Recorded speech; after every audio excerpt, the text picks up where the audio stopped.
তোমার ব্যবহার মানুষের দেড় জন মরিয়া গেল দোয়া করে ছেলেটার ব্যবহার এত সুন্দর, দোয়া ছাড়া গাইতে পারবা না।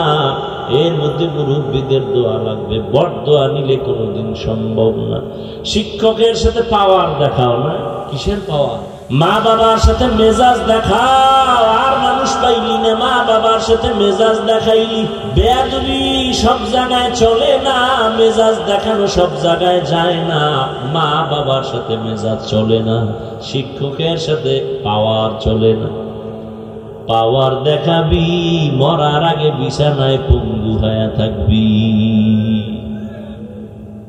আর আল্লাহর কাছে মাপ চাইলেও তোর ক্ষমা নাই, বাইতুল্লাহ ধইরা লাভবাই বইলা কানলেও তোর ক্ষমা নাই। কারণ শিক্ষক যদি ক্ষমা না দেয় আল্লাহও দিবেন না, মা বাবা ক্ষমা না দিলে আল্লাহও দিবেন না, কারণ এটা বান্দার হক। এখনো সময় আছে, তওবা করো, মনেরে বুঝাও। তোমার মতো যুবক যদি স্কুল কলেজে পড়িয়া নামাজ পড়ে, মা বাবার দোয়া নিয়ে চলে, তুমি কেন পারো না? তোমার মতো যুবক যদি দিনের লাইনে আসতে পারে, জেনারেল লাইনে থাইকে তুমি কেন পারবা না? কই দিনের লাইনে চলার কারণে লেখাপড়া বন্ধ হয় নাই, ব্যবসায়ীর ব্যবসা বন্ধ হয় নাই, চাকরিজীবীর চাকরি যায় নাই। আসলে তোমার মনের দুর্বলতা, শয়তান তোমার উপরে গালেব হয়ে গেছে। রহমতের নবী আদর্শের মালা গলায় লাগাও। ১৫০০ বছর আগে নবী চ্যালেঞ্জ দিয়ে গেছেন, যারা আমার আদর্শ ধরে রাখবা তাদের সম্মান কখনো নষ্ট হবে না। এরে নবীরা শেখ উম্মতের দল, রহমতের নবী আসছেন, যুবকদের সুসংবাদ দিয়ে গেছেন। যুবকেরা নবীর উপকার করেছে, বুড়ারা নবীর বিরোধিতা করেছে।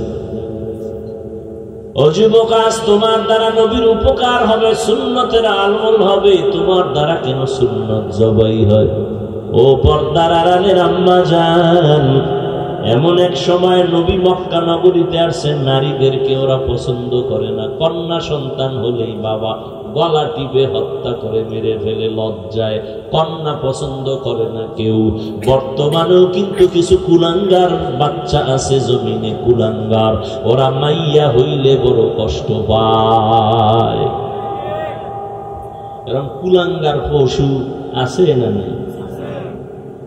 বউর সাথে রাগ করে কথাই কয় না, মাইয়া হলো কেন? অথচ 10টা ছেলে বাবার জন্য জানা করে, একটা মাইয়া বাবার জন্য জীবন দিতে রেডি। যার মাইয়া নাই বুঝানো বড় কঠিন হয়ে যাবে। 10টা ছেলে বাবার ক্ষতি করছে, কোনো মেয়ে বাবার ক্ষতি সহসায় করে না। ছেলেরা বাবায় অসুস্থ হয়ে গেলে মনে মনে চায় মরে যা, টাকা নিয়ে আমি আরাম করব। আর মেয়েরা পাগলনির মতো কান্দে, বাবার অসুস্থতাও মেনে নিতে পারে না। এই জন্যই তো নবী বলেন, আমি বিশ্ব নবী, আমি শ্রেষ্ঠ নবী, আমার কত দাম, আমার একটা ছেলে নাই, আমি 4 কন্যার বাবা, আমার একটা ছেলেও নাই।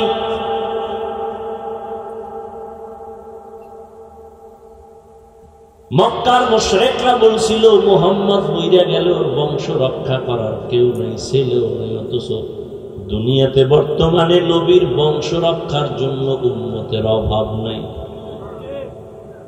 জীবন দেওয়ার জন্য প্রস্তুত। আর যারা এই অপবাদ দিছিল, ওদের নাম দুনিয়ার কেউ জানে না।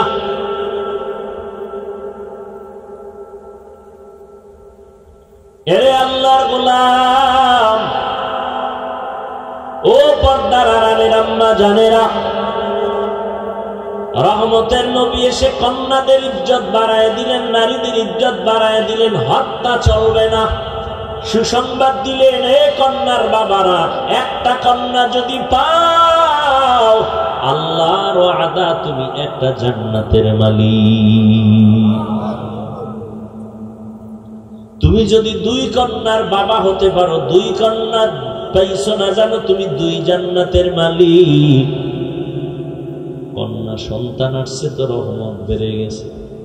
এই মেয়ে বিয়া করছে, স্বামী আর স্ত্রী 2 জন, খাওয়ানে কষ্ট, ঘুমানে কষ্ট, বিছানা নাই, ঘর নাই, কষ্ট আছে না?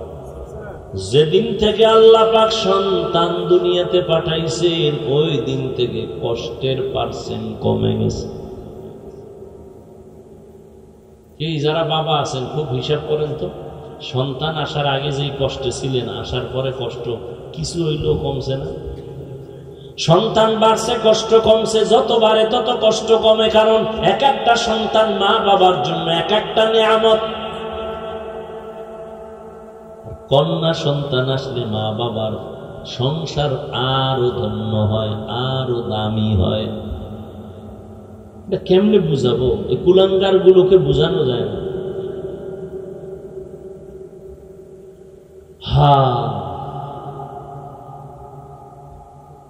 রহমতের নবী কন্যাদের সম্মান সবার মধ্যে দিলেন, নারীদের সম্মান বাড়ায় দিলেন। কেন? নারীরা সমস্ত নবীদের মায়ের মতো মা, সাহাবায়ে কেরামের মায়ের মতো মা, আলেমের মা, হাফেজের মা। যত সন্তান দুনিয়াতে ভালো মনে করেন, এসপি সাহেব ভালো, এমপি ভালো, মন্ত্রী ভালো, ওসি ভালো, চেয়ারম্যান ভালো, সব ভালোর পেছনে মায়ের অবদান। মা ভালো, সন্তান ভালো। মায়ের আদর্শের কারণে সন্তানের আদর্শ ভালো, মায়ের চরিত্র ভালো তো সন্তানের চরিত্র ভালো। এরে আম্মা জানেরা, অনেকে তো বিয়া করিয়াও কান্না করে, কত তদবির করে সন্তান পায় না। আল্লাহ আপনাদের যাদেরকে সন্তান দান করেছেন নিয়ামত মনে করেন, সুন্দর নাম রাখেন, আদব শিক্ষা দেন। ডাক্তার বানাবেন, ইঞ্জিনিয়ার বানাবেন, প্রফেসর বানাবেন, তবে বেয়াদব বানাবেন না। আদর্শবান ডাক্তার বানায় যান, আদর্শবান ইঞ্জিনিয়ার বানাবেন। জীবনটা ধন্য, দুনিয়া তো আপনার সুনাম, পরকালেও সুনাম।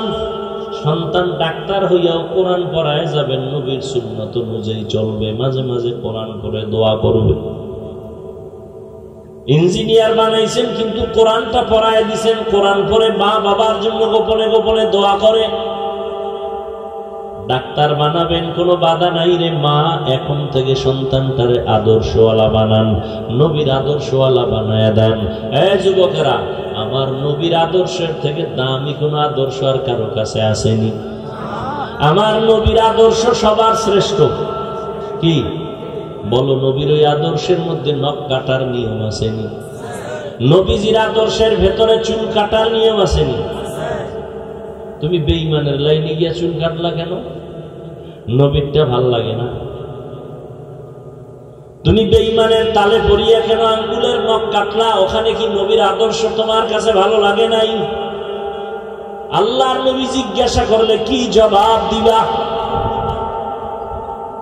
আল্লাহ কয়, সব মাপ যদি তওবা করে রেডি হও, আর কোনোদিন দাড়ি কাটবো না, নামাজ ছাড়বো না, বেপরদায় চলবো না, মা বাবারে কষ্ট দিব না, নবীর আদর্শের বাহিরে চলবো না। তওবা যদি করতে পারো, সব আল্লাহ মাফ করে দিবেন। তওবা করো বান্দা, ও যুবক, আল্লাহর কাছে তওবা করো, মনে মনে আল্লাহকে ডাকো। ও দয়ার মালিক, কোরআন সত্য, নবীর কথা সত্য, আর জীবনে শয়তানের ধোকায় পড়ে যত গুনাহ করেছি, নামাজ পড়ি নাই, পর্দা করি নাই, দাড়ি কাটলাম, আজকে থেকে তওবা করলাম। রিজিকের মালিক আল্লাহ, হায়াতের মালিক আল্লাহ, ইজ্জতের মালিক আল্লাহ। আর নামাজ ছাড়বো না, বেপরদায় চলবো না, মা বাবারে কষ্ট দিব না, ওলামায়ে কেরামের পরামর্শ নিয়ে চলবো, বিরোধিতা করে গুনাহগার হব না। তওবা করার মতো যদি কারো অন্তর তৈরি হয়, দুটো হাত আমার আল্লাহকে দেখায় দেই। আয় আল্লাহ, হাতগুলো কবুল করে নেন, তওবা কবুল করে নেন, তওবার উপরে মজবুত হইয়া চলার মতো তৌফিক দান করেন, আমিন। সীমাহীন চরিত্রহীন সেই মজলিসে চাঁদের আলো এসে হাজির। এটা আপনি সহজ মনে করতেছেন? ভাবেন, কুত্তা শুয়ারের ভাবার কোনো জ্ঞান আল্লাহ দেন নাই, আল্লাহ মানুষকে দিচ্ছেন। ভাবেন, মানে তো সাধারণভাবে মনে করলেন, কথাটা ভাববেন তো, যে আমি হাফিজুর রহমান কেন এই এলাকার বড় হুজুরেরা যদি বেশ্যাখানায় যায়, কোথায়? ক্রস কোয়ার্টার, নারীদের মদের আড্ডা, নারীর আড্ডা, ওখানে যদি কোনো হুজুর যায় যে আমি এখানে হেদায়েতের জন্য আইছি, তাহলে এলাকার যারা ঠান্ডা মানুষ এরাও কেবে তোরা এই হুজুরের হেদায়েত কর, হুজুরে কেন হ্যাঁ গেল? অথচ পৃথিবীর নিকৃষ্ট খারাপ মানুষ, মক্কার মানুষ, সেখানে আমার সৃষ্টির শ্রেষ্ঠ রসুলকে আল্লাহ পাঠাইলেন কেন? তারপর কঠিন কথা, সীমায় চিন্তার বাইরের কথা, একটা কঠিন। আমার নবী তো এমন নবী যার কোনো তুলনা নাই, যার চেহারার মধ্যে আলো, যার কদমটা দিলে ওখান থেকে একদিন আর 1 ঘন্টা না, দীর্ঘ বছর রসুল যেখানে পাও রাখছেন ওখান থেকে, নবী নাই কিন্তু পাও রাখছেন যে জায়গায়, ওখান থেকে দীর্ঘ বছর শুধু মেশকের ঘেরান, ঘাম আতর মেশকর থেকে দামি। আম্মাজান আয়েশা বলে, নবীর ঘাম আমি বোতলে ভরে রাখতাম, বড় বড় অনুষ্ঠানে এগুলো ব্যবহার করতাম, আতর। সেই ব্যক্তিটারে নাপাক মানুষের মাঝে পাঠাইলেন কেন? এটা তো বিবেকের বিরুদ্ধে। আল্লাহ বলেন, তোমার বুঝের বিরুদ্ধে হোক আর পক্ষে হোক, আমি যা করছি এটাই সত্য, তবে হিকমত খুঁজো, হিকমত খুঁজো। তুমি নামাজ পড়ো, বেনামাজিকে সি করে তাড়ায় দাও, আর মুহাম্মদ নাপাক মানুষের কাছে বেশি যায়। ওরা নবীরে গালি দেয়, নবী জবাব দেন না, গালিও দেন না, নবী আরো কাছে যায়। ওরা থুথু নিক্ষেপ করে, নবী আরো কাছে যায়। ওরা গালি দেয়, নবী আরো কাছে যায়। ওরা বিরোধিতা করে, নবী আরো কাছে যায়। মানুষের মন জয় করে ফেলেছে। একটা বেতের বাড়ি নবী জীবনে দেন নাই, মক্কার জীবনে চোখ গরম করেন নাই, গালি দেন নাই, গালির জবাব দেন নাই, জিন্দেগিতে একটা মিথ্যা কথা বলেন নাই। রহমতের নবী মাত্র 13 বছরে মক্কার মানুষগুলোকে ওপেন জান্নাতি মানুষ বানায় দিলেন। আল্লাহ লিস্টি দিয়ে পাঠায়, খায় নবীকে গিয়ে বলো, ওই লিস্টির মধ্যে যাদের নাম আছে ঘোষণা দিয়ে দিতে বলো, এরা বিনা হিসাবে জান্নাতি।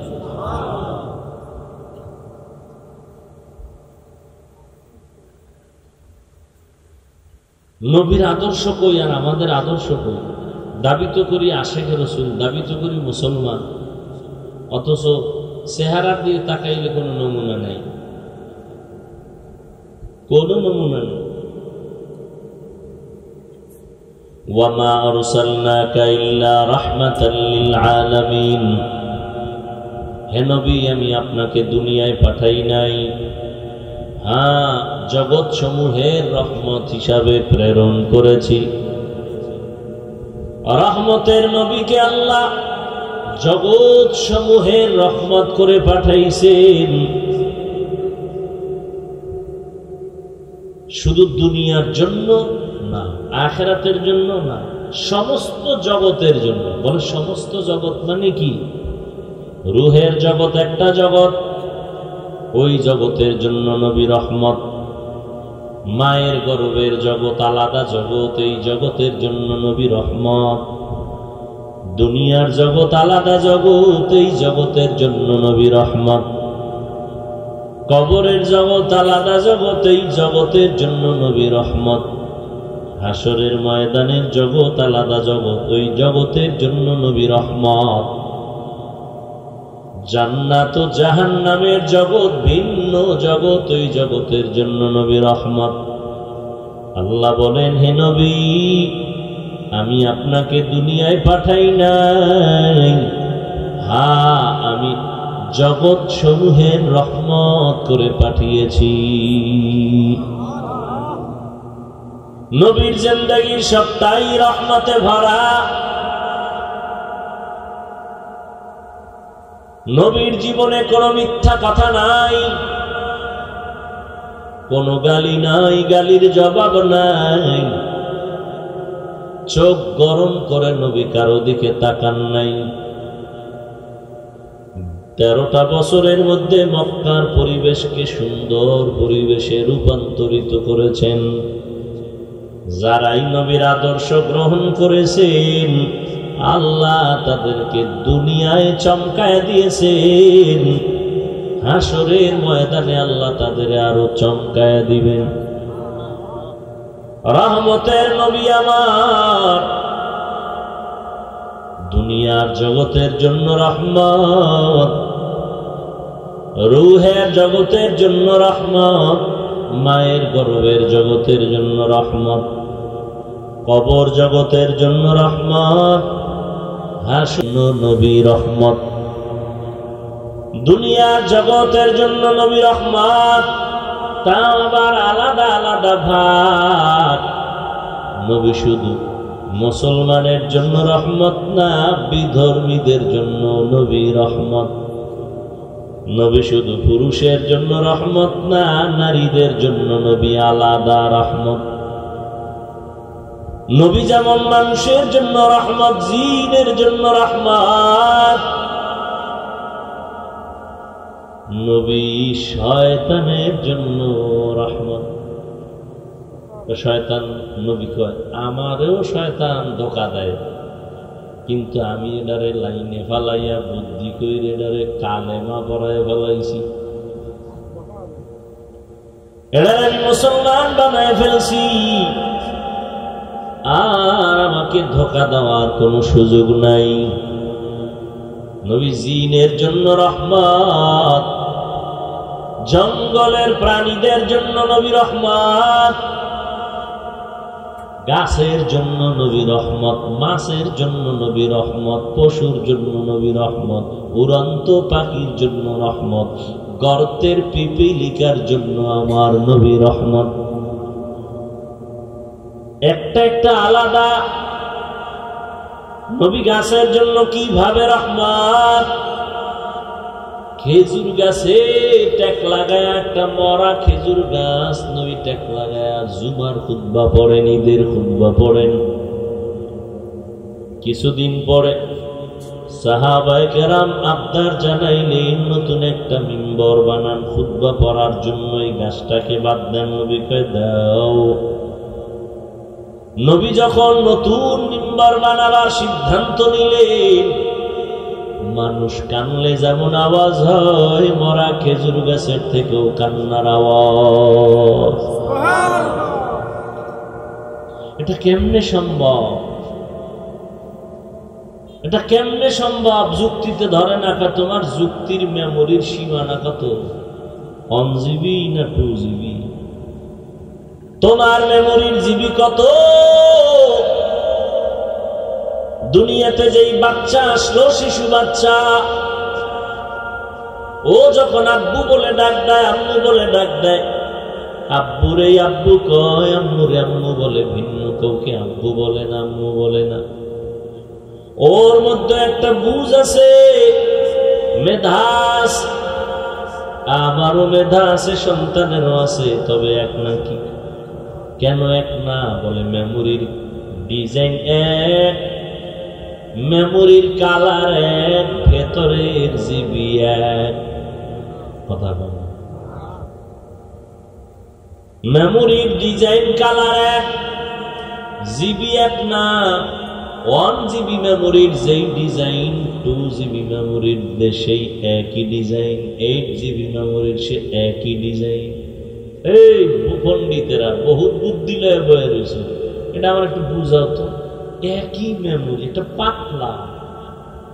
1 GBর সাইজটাও যেমন, 4 GBর সাইজও, তাহলে পাওয়ার কোনটার বেশি? কথা বলে। কারণ কি? সাইজ তো এক, এটার পাওয়ার এমনি আলাদা হইল কেমনি? বাস এটা নিয়ে গবেষণা কর। মাথার সাইজ সবার সমান, কিন্তু ভেতরের জিবি সমান না। এই কারণে তুমি টুপি পরতে লজ্জা পাও, আমি টুপি না পরলে লজ্জা পাই। কেন? তোমার জিবি আর আমার জিবি এক না। তুমি দাড়ি কাটতে খুশি, আমি দাড়ি কাটলে বড় লজ্জা পাই, তুমি রাখতে লজ্জা পাও। আমি মসজিদে ঢুকতে খুশি হয়ে যাই, না ঢুকলে লজ্জা লাগে, তোমার মসজিদে ঢুকতে লজ্জা লাগে। অথচ তুমিও মুসলমান, আমিও মুসলমান, তোমার আল্লাহ আমার আল্লাহ এক, নবী এক, কোরআন এক, হাদিস এক, কাবা এক, ধর্ম এক, কালেমা এক। নাকি আলাদা? মরণকালে কাফন হবে এক, তোমারও 3 কাফন হবে, আমারও 3টা কাফন হবে, কালার হবে আলাদা। কি পণ্ডিত ভাইরা খুব বুদ্ধি লয়ে ঘুরেন, আমাকে হুজুরকে বলেন আমরা বোকা। আমরা আসলেই বোকা। না হয় আপনি যেই পরিমাণ আমাদের গালি দেন, যেই পরিমাণ আমাদের উপরে জুলুম করেন, নিজে ডান হাতে বাম হাতে লাখ লাখ টাকা কামাই করেন, ইমামের মাসে বেতন দেন 5,000, 6 মাস বাকি, এরপরও আমরা গালি দেই না, বরদোয়া করি না, হাসি মুখে সালাম দেই। আমরা বোকা না হইলে আপনাদের কথার সামনে হাসি মুখ দিতাম না। কারণ আমি আপনার থেকে পাওয়ার আলা, আমার ইমানের পাওয়ার আছে, আমলের পাওয়ার আছে, পিওর খানার পাওয়ার আছে। আপনার খানার ভেজাল আছে, আমার খানায় কোনো ভেজাল নাই, পিওর। আপনার কামাই রুজিতে ভেজাল আছে, আমার কামাই রুজির মধ্যে কোনো হারাম নাই, ভেজাল নাই। অতএব আমি ঈমান আমল আর শরীর দিয়া শক্তিতে অনেক উপরে। আপনার 2 হাত, আমারও 2 হাত, আর থাপ্পড় একটা দিলে আপনারা বসে পড়লে আর উঠতে পারবেন না। কিন্তু আমরা চিন্তাও করি না, হাজারো গালির সামনে মাথায় হাত দিয়া হাসি মুখে কথা বলি। যদি বোকা হইতাম না তাহলে আমগো সামনে আপনাদের বসার কোনো সুযোগ দিতাম না। আমরা বোকা, এই জন্য আমরা যত গালি দেন গায়ে লাগে না, কোনো গায়ে লাগে না, চিন্তাই করি না কে কি কইল। বরং যারা আরো বিরোধিতা করে আমরা তাদের কাছে আরো যাই, সালাম বেশি দেই, দাওয়াত বেশি দেই, মনে মনে দোয়া করি আল্লাহ হেদায়েত দাও। ও আল্লাহর বান্দারা, তোমার আমার মরণের কাফনের কালার এক। আমি বক্তার সম্মানে একটা কাফন কেউ বাড়ায় দিবে না, তুমি গরিব হওয়ার কারণে একটা কাফন কেউ কমাইয়াও দিবে না। সবার বেলায় 3 কাফন। কি মন্ত্রী সাহেবরা দুনিয়ার থেকে বিদায় হয়ে গেলে তার এত সম্মান, একটা কাফন বেশি হবে? একটাও না। প্রধানমন্ত্রী মহিলাদের কাফন হবে 5টা, কিন্তু প্রধানমন্ত্রীর একটা কাফন বেশি হবে। হ্যাঁ ও বাবা, সহজ কথা বুঝতেছো? প্রধানমন্ত্রী মরে গেলে তার কাফনে লেখা থাকবে, খবরদার তুমি এই লাশটারে সাধারণ মনে করিও না, এটা প্রধানমন্ত্রীর লাশ, লেখা থাকবে কাফনে। কাফনে লিখে দিবে, কবরে গেলে ফেরেশতারা বলবে প্রধানমন্ত্রীর লাশ। কথা বলতে একটু চিন্তা ভাবনা করে বলতে হবে। আছে কোন সিস্টেম? কে ধনী, কে গরিব, কে আলেম, কে মূর্খ, কে ডাক্তার, কে রোগী, কে ইমাম, কে মুক্তাদি, কে শিক্ষিত, কে অশিক্ষিত, কোনো ভেদাভেদ নাই। কাফনে যেদিন ঢুকবা সেদিন সবার মাস্তানি বন্ধ হয়ে যাবে। তুমি কয় নাম্বারের মাস্তান, কাফনে লেখা থাকবে? হ্যাঁ, তুমি কয় টাকার মালিক, কাফনে লেখা থাকবে? ফকিন্নির ভোলার লাশটা যেমন, তোমার লাশটাও তেমন। লাশ কাফনে ঢুকার পরে আর বোঝা যাবে না কোনটা ফকিন্নি কোনটা ধনী, বুঝার কোনো উপায় নেই। কবরের সাইজও হবে সমান, কবরের প্রশ্ন হবে 3টা, তাও সবার বেলায় সমান। হুজুরের প্রশ্ন আলাদা না, দুনিয়ার সিস্টেম একরকম। ক্লাস 1-এ যারা পড়ে ওদের প্রশ্নপত্র একরকম, যারা 2 পড়ে তাদের প্রশ্নপত্র আলাদা, যারা 4-এ পড়ে তাদের প্রশ্ন আলাদা, যারা 6-এ পড়ে প্রশ্ন আলাদা। ঠিক নেই? আমার মাওলার কেমন সিস্টেম, কে ধনী, কে গরিব, কে হিন্দু, কে বৌদ্ধ, কে মুসলমান, কে মাওলানা, কে মুফতি, সবার প্রশ্ন 3টা, একই প্রশ্ন সবার। রবের পরিচয় দাও, ধর্মের পরিচয় দাও, রাহমাতুল লিল আলামিনের পরিচয় দাও। এই প্রশ্ন আপনাকেও আমাকেও সবার বেলায়। পারবে কারা জবাব দিতে? শুধু হুজুরেরা।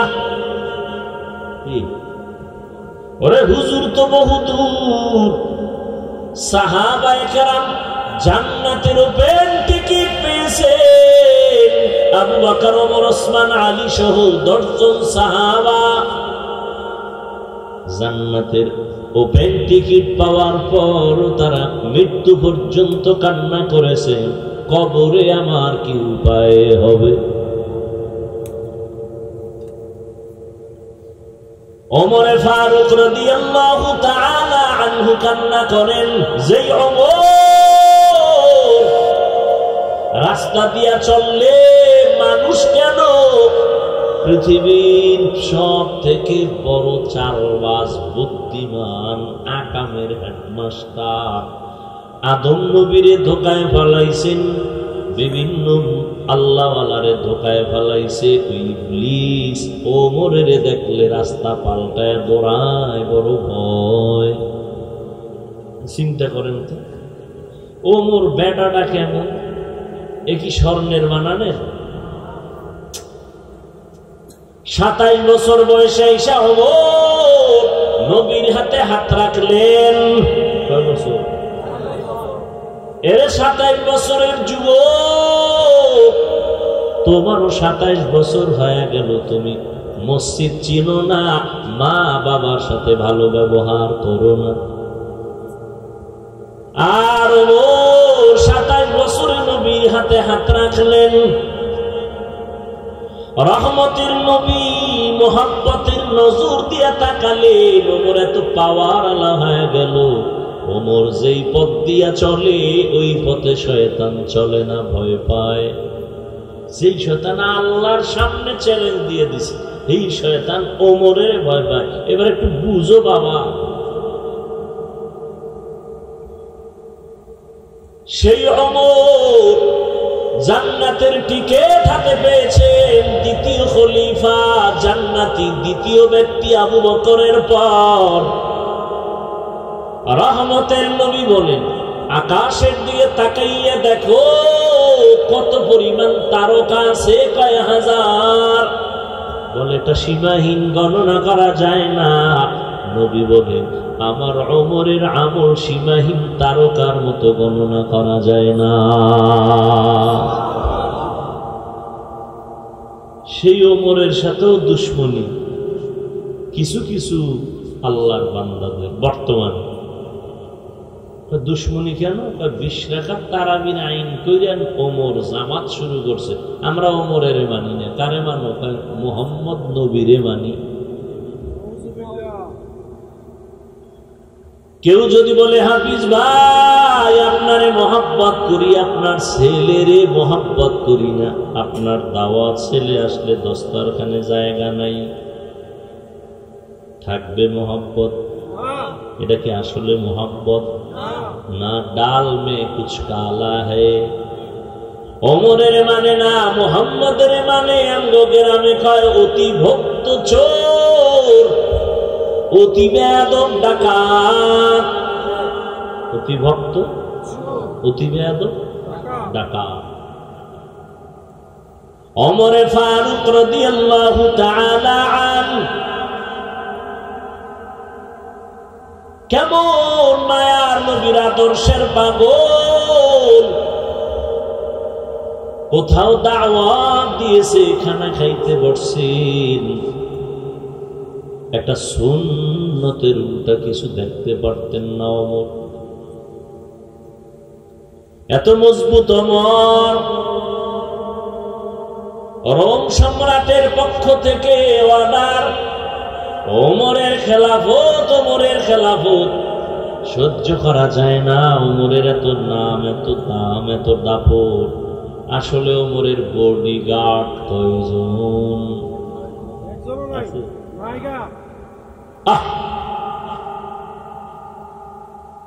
ওমর একজনও বডিগার্ড নাই, তাহলে তো পাওয়ার কেন? আরে মাইরা ফালাও। যার কোনো বডিগার্ড নাই তাকে মারতে এত বাধা কেন? কোথায় মারবো? একজনের দায়িত্ব দিল, তুমি পাইলেই মারবা, তোমার বড় পুরস্কার আছে। ওমর একা কোথায় থাকে খবর পাইলেন একটা চেটিয়াল ময়দানে। ওমর একা, কেউ নাই, ঘুমায়, হাতের বালিশ বানাইয়া ঘুমায়। রহমতের নবীর আদর্শের ওমর হাতের বালিশ বানায় ঘুমায় পুরা রাষ্ট্রের অধিনায়ক। দুশ্মন খবর পাইয়া তরবারিটা নিয়ে খুশি মনে দৌড়ায়, এই সুযোগ হাতছাড়া করা যায় না। তরবারি নিয়ে ওমরের দিকে আগায়, দেখে শুয়ে আছে, দুই কদম সামনে দেয়, আবার ভয় পেছনে যায়, আবার আগায় যাইতে যাইতে যাইতে যাইতে দীর্ঘ টাইম কিনারায় যাবে যাবে ভাব। হঠাৎ করে দেখি ওমর একা ঘুমায় না, জঙ্গলের একটা বাঘ ওমরের পাহারা দেয়। বিশ্বাস করার মতো অবিশ্বাস করার মতো বেঈমানও এই জমিনে এখনো আছে, বিশ্বাস করতে চায় না। কেতনা বড় বেঈমান, বিশ্বাস করতে চায় না। যেই ওমরের মতের উপরে আল্লাহ নিজে একমত হইয়া ডাইরেক্ট কোরআনে আয়াত নাজিল করে নবীকে বললেন, নবী আমি ওমরের মতে একমত, আপনিও ওমরের মতে একমত হইয়া যান। নবী কি কয় জানেননি? লাউ কানা বাদি নবিয়্যুন লাকানা উমর, আল্লাহ যদি আমার পরে নতুন আরেকজন নবী বানাইতেন, ওমর হতো আমার পরের নবী।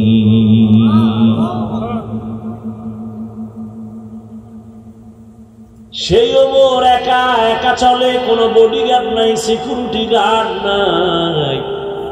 দুশ্মন গিয়ে দেখে ওমর একা ঘুমায় না, পাহারাদার আছেন,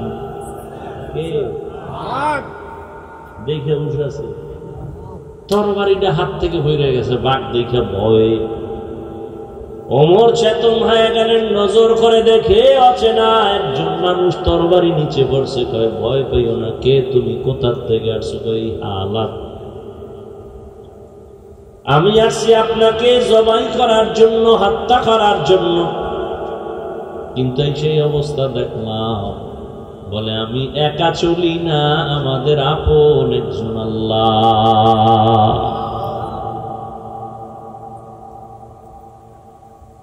রহমতের নবীর আদর্শের কারণে ওমরের দাম জান্নাতের ওপেন টিকিট চলে আসলো। কিন্তু সেই ওমর রমজানের ঈদের দিন সবাই আনন্দ করে, ওমর দরজায় তালা লাগায় কান্না করে। সাহাবী আবু হুরায়রা রাদিয়াল্লাহু তাআলা আনহু বলেন, খলিফাতুল মুসলিমিন ঈদের আনন্দ বাদ দিয়ে কেন দরজা লাগায় আপনি কান্না করেন? ওমর বলে, রমজান চলে গেল, তারাবি পড়লাম, কবুল হলো কিনা চিন্তা, জাহান্নামের আগুন থেকে নাজাত পেলাম কিনা চিন্তা। যেই ওমরের আমলের ব্যাপারে নবী বলেন, আকাশের তারকা যেমন কোন সংখ্যা নাই, ওমরের আমলের সংখ্যা নাই। সেই ওমর ঈদের দিন কান্না করেন, আনন্দ করে না, জাহান্নামের আযাবের ভয়। পাল্টা প্রশ্ন করলেন আবু হুরায়রা, ও খলিফাতুল মুসলিমিন, আপনি তো জান্নাতি সাহাবীদের মধ্যে দ্বিতীয় কাতারে আছেন, আবু বকরের পরে। ওমর কয়, রে ভাই আবু হুরায়রা, যে আল্লাহ জান্নাতের টিকিট দিছেন, আমার কোন আমলে যদি আল্লাহ আবার বেজার হয়ে যায়, টিকিট ক্যান্সেল করে দিবে।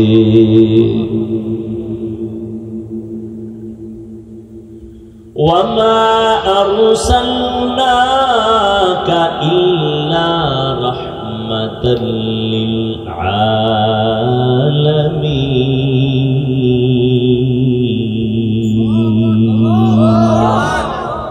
إمام الأولين الآخرين بهر صدقة رحمة للعالمين سيد الكونين ختم المرسلين آخر آمد بود فخر الأولين ও এলাকার যুবক, ও পর্দার আড়ালের আম্মা জানেরা, বৃদ্ধ বাবাজিরা, আমি আপনাদেরকে হাজী সাহেব গাজী সাহেব বানাইতে আসি নাই।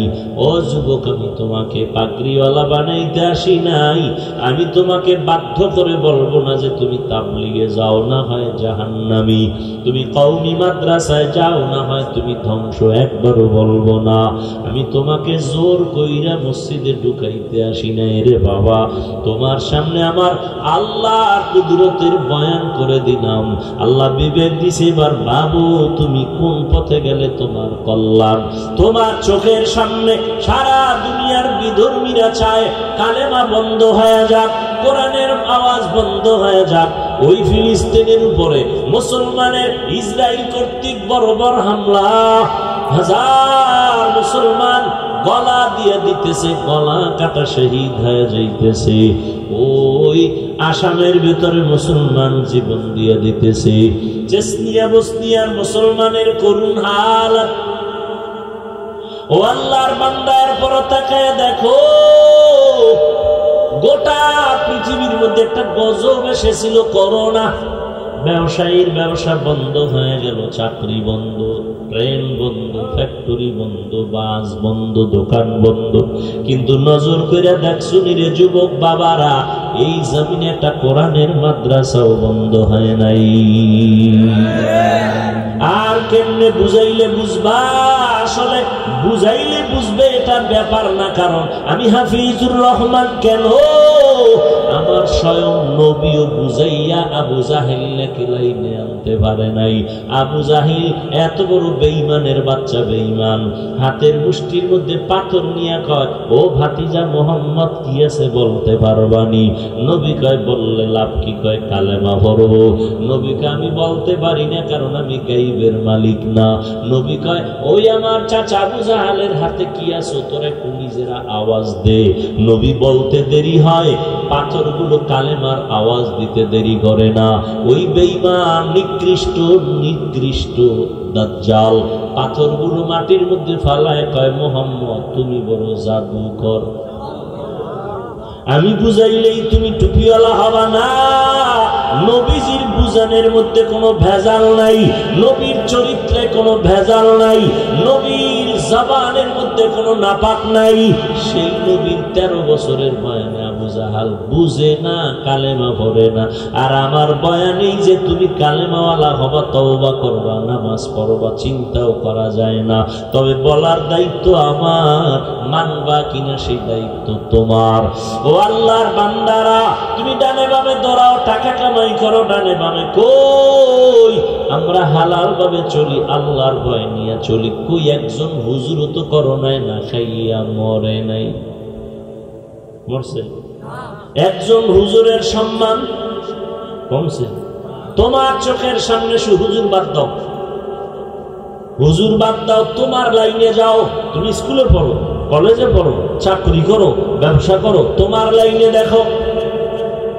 জীবনে কোনোদিন মাদ্রাসায় পড়ে নাই, কিন্তু তোমার লাইনে থাইকে স্কুলে পড়ে, কলেজে পড়ে, চাকরি করে, ব্যবসা করে, RAB, army, police, BDR, professor, doctor, engineer, MP, মন্ত্রী, চেয়ারম্যান, মেম্বার, 5 বেলার নামাজ পড়ে সম্মানের সাথে আছে। মিথ্যা না সত্য? তুমি কেন পারো না রে বাবা?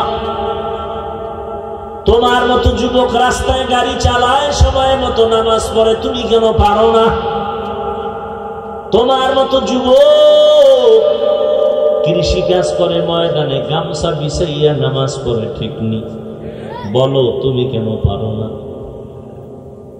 তোমার মতো সন্তান কলেজে পড়ে, 5 বেলার নামাজ পড়ে, সত্য, বলো তুমি কেন পারো না?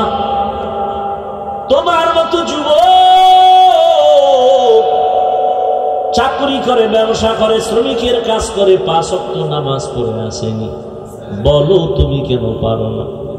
তোমার কপাল বুঝি বন্ধ, মা বাবার বদদোয়া লাগছে কপালে, গুনার কারণে আমার আল্লাহ বেজার হয়ে গেছে। আমি তো তোমাকে বলি নাই ডাক্তার হইও না, ইঞ্জিনিয়ার হওয়া যাবে না, আলেম হওয়া লাগবে, তো বলি নাই। বরং তুমি ডাক্তার হও, একজন ইঞ্জিনিয়ার হও, তুমি একজন প্রফেসর হও, তুমি চাকরি করো, ব্যবসা করো, রসুলের আদর্শের মালা গলায় লাগাও। পাঁচ বেলার নামাজ পড়ো, মা বাবার দোয়া নিয়ে চলো, ওলামায়ে কেরামের পরামর্শ নিয়ে চলো, মানুষের সাথে ভালো আচরণ করো। তোমার ব্যবহার মানুষের দেহ যেন মরিয়া গেল দোয়া করে ছেলেটার ব্যবহার এত সুন্দর, দোয়া ছাড়া গাইতে পারবা না। এর মধ্যে মুরব্বীদের দোয়া লাগবে, বড় দোয়া নিলে কোনোদিন সম্ভব না। শিক্ষকের সাথে পাওয়ার দেখাও না, কিসের পাওয়ার? মা বাবার সাথে মেজাজ দেখাও, আর মানুষ পাইলি না, মা বাবার সাথে মেজাজ দেখাইলি। বেয়াদবি সব জায়গায় চলে না, মেজাজ দেখানো সব জায়গায় যায় না। মা বাবার সাথে মেজাজ চলে না, শিক্ষকের সাথে পাওয়ার চলে না। পাওয়ার দেখাবি, মরার আগে বিছানায় পঙ্গু হয়ে থাকবি। আর আল্লাহর কাছে মাপ চাইলেও তোর ক্ষমা নাই, বাইতুল্লাহ ধইরা লাব্বাইক বইলা কানলেও তোর ক্ষমা নাই। কারণ শিক্ষক যদি ক্ষমা না দেয় আল্লাহও দিবেন না, মা বাবা ক্ষমা না দিলে আল্লাহও দিবেন না, কারণ এটা বান্দার হক। এখনো সময় আছে, তওবা করো, মনেরে বুঝাও। তোমার মতো যুবক যদি স্কুল কলেজে পড়িয়া নামাজ পড়ে, মা বাবার দোয়া নিয়ে চলে, তুমি কেন পারো না? তোমার মতো যুবক যদি দিনের লাইনে আসতে পারে, জেনারেল লাইনে থাইকে তুমি কেন পারবা না? কই দিনের লাইনে চলার কারণে লেখাপড়া বন্ধ হয় নাই, ব্যবসায়ীর ব্যবসা বন্ধ হয় নাই, চাকরিজীবীর চাকরি যায় নাই। আসলে তোমার মনের দুর্বলতা, শয়তান তোমার উপরে গালেব হয়ে গেছে। রহমতের নবী আদর্শের মালা গলায় লাগাও। ১৫০০ বছর আগে নবী চ্যালেঞ্জ দিয়ে গেছেন, যারা আমার আদর্শ ধরে রাখবা তাদের সম্মান কখনো নষ্ট হবে না।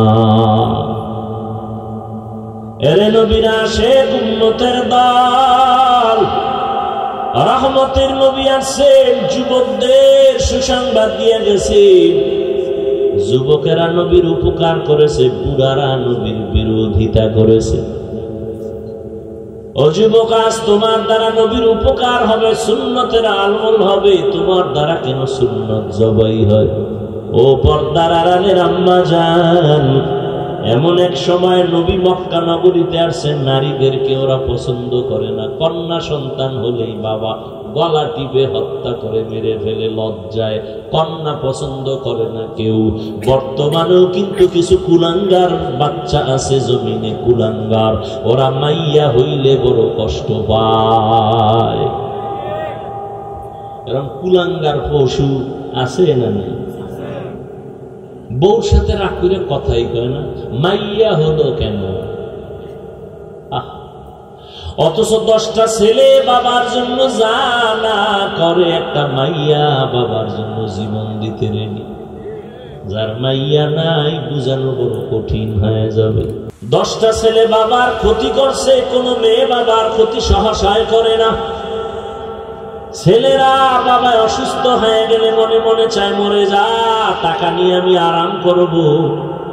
আর মেয়েরা পাগলনির মতো কান্দে, বাবার অসুস্থতাও মেনে নিতে পারে না। এই জন্যই তো নবী বলেন, আমি বিশ্ব নবী, আমি শ্রেষ্ঠ নবী, আমার কত দাম, আমার একটা ছেলে নাই, আমি 4 কন্যার বাবা, আমার একটা ছেলেও নাই।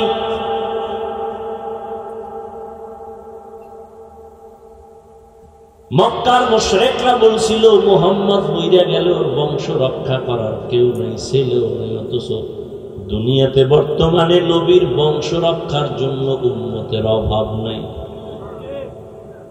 জীবন দেওয়ার জন্য প্রস্তুত। আর যারা এই অপবাদ দিছিল, ওদের নাম দুনিয়ার কেউ জানে না।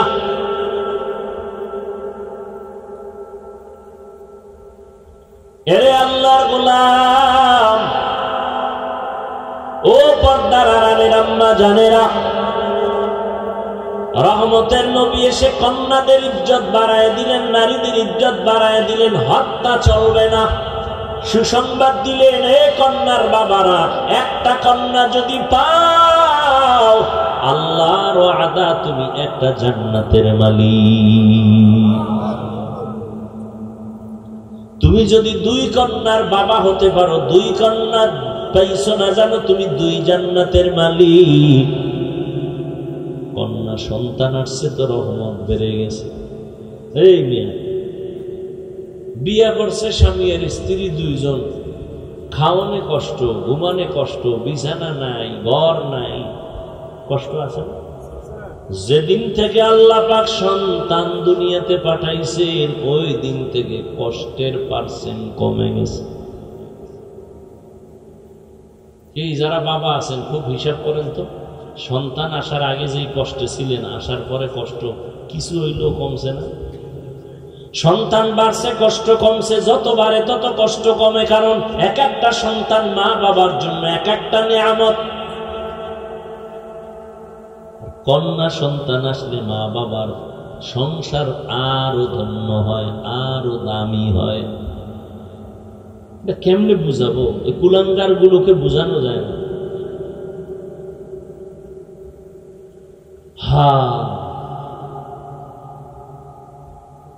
রহমতের নবী কন্যাদের সম্মান সবার মধ্যে দিলেন, নারীদের সম্মান বাড়ায় দিলেন। কেন?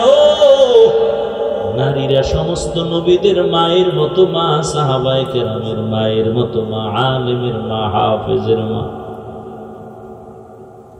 যত সন্তান দুনিয়াতে ভালো মনে করেন, এসপি সাহেব ভালো, এমপি ভালো, মন্ত্রী ভালো, ওসি ভালো, চেয়ারম্যান ভালো, সব ভালোর পেছনে, সব ভালোর পেছনে মায়ের অবদান। মা ভালো, সন্তান ভালো।